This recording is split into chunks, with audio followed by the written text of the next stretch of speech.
What's going on, guys? Rob here with another Diablo 3 Barbarian build video. Today we will be covering a variation of the Hammer of the Ancients HOTA speed farming build.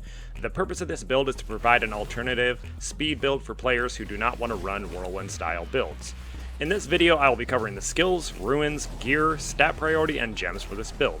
Keep in mind this is just one of the many viable ways to play a HOTA Barbarian.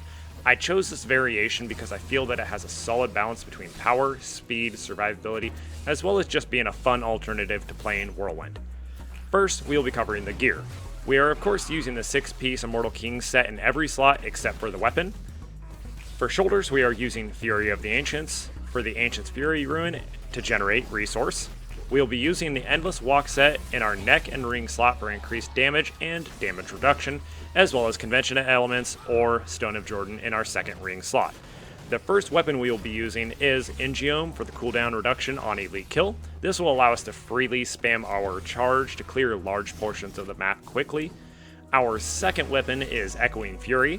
Slaying enemies with Echoing Fury will stack a frenzy buff, increasing attack speed and movement speed up to 75% and 25% respectively. The gems we will be using are Bane of the Stricken, Bane of the Trapped, and Bane of the Powerful. These are all pretty common picks for increasing overall damage output, but Bane of the Stricken can be switched out for Wreath of Lightning for increased movement speed if you are going more heavily on the movement speed route. So let's get into the skills. The first skill we will be using is Hammer of the Ancients Smash. This rune will give Hammer of the Ancients a skill, 1% increased crit chance for every 5 Fury we have. For mobility, we are using Furious Charge Merciless Assault. This will give us a fast, high mobility skill that recharges when it strikes an enemy, as well as proc our damage reduction, which we will cover later in the cubed items. Followed by Call of the Ancients, together as one, for Fury generation and additional damage reduction. Our next skill can either be Warcry Impunity for survivability or Threatening Shout Falter for increased damage. This one will be up to you depending on the limitations of your gear and what you are trying to accomplish. The next skill is Battle Rage Bloodshed for the increased crit damage and bonus damage. The last skill we are using is Wrath of the Berserker Insanity for increased damage. It should also be noted that Call of the Ancients and Wrath of the Berserker in combination are what proc the 6-piece set bonus for the 4,000% increase to damage. For passives, we are using Brawler for a 20% increase in damage, Berserker Rage for an additional 25% increase to damage while near max fury, which is pretty much going to be the whole time, and Rampage for an additional 25% strength. Despite what the screen is showing, we are using Animosity for an additional 20 fury in place of Ruthless. I noticed the error in recording far too late in the process to go back and make a change to the image, so I'll just make sure to make a note of it in the description below. But to reiterate, we are using Animosity instead of Ruthless.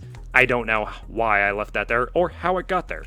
That being said, for cubed items, we are going to be using a Gavel of Judgment for the 800% increase to HOTA damage, as well as Fury regeneration, Nemesis Bracer for the elite proc, and Band of Might for the 80% damage reduction on charge, as noted before prior in the video. As far as stat priority goes, you will want to dump all of your Paragon points into Fury until it is maxed out to get the increased crit chance from your HOTA Smash Ruin. After that, you will want to focus on stacking crit damage, crit chance, and of course, fire damage on your neck and bracers. Any additional attack speed as well is a nice little bonus, but not required. That will do it for this Barbarian build video, guys. Be sure to like and comment if you enjoyed this video, and check out my Twitch link below in the description. I stream 4 to 6 days a week at around 4 p.m. Central Time. Also, make sure to leave a comment with any tips or changes you might make to this HOTA build. Thank you guys for watching. I will see you next time.